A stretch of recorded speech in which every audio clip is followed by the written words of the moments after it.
قومی محاذ کے اپنے نظریے میں کسی پیش رفت میں ناکامی کے بعد چیف منسٹر تلنگانہ کے چندرشیکھر راؤ نے سمجھا جاتا ہے کہ قومی جماعت کی تشکیل کے لیے اپنا ذہن بنا لیا ہے۔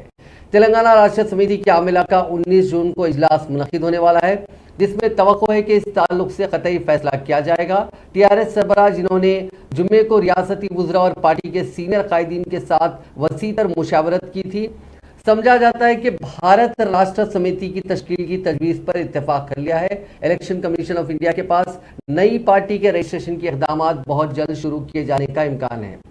چندرشیکھر راؤ سمجھا جاتا ہے کہ جون کے اواخر تک نئی دلی میں نئی پارٹی کا رسمی اعلان کریں گے۔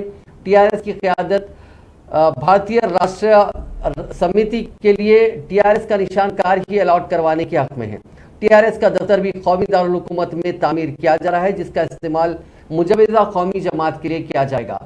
کے سی آر جنہوں نے پہلے ہی قومی سیاست میں اہم رول ادا کرنے سے متعلق اپنے ارادے کا اعلان کر دیا ہے، اپنے قریبی رفقا کے ساتھ زائد از 6 گھنٹوں تک موجودہ سیاسی صورتحال پر تبادلہ خیال کیا۔ انہوں نے سمجھا جاتا ہے کہ پارٹی کے ایک رکن اسمبلی کی جانب سے نئی پارٹی کے نام کی تجویز بھی قبول کر لی۔ Chief minister Delhi Arvind Kejriwal, Samajwadi party کے سربراہ اکھلیش یادو، سابق وزیر اعظم دیوے گوڑا سے گزشتہ ماہ ملاقاتوں کے بعد کے سی آر نے کہا تھا کہ وہ ملک میں بہت جلد ایک سنسنی پیدا کریں گے۔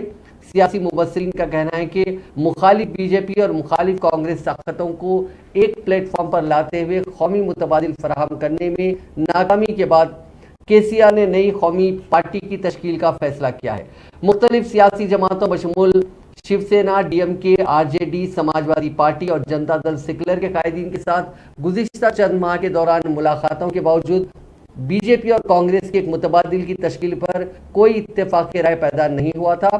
کے سی آر اور چیف منسٹر مغربی بنگال ممتا بنرجی کے درمیان ہنوز کوئی ملاقات نہیں ہوئی، جس کا ایک طویل عرصے سے انتظار کیا جا رہا ہے۔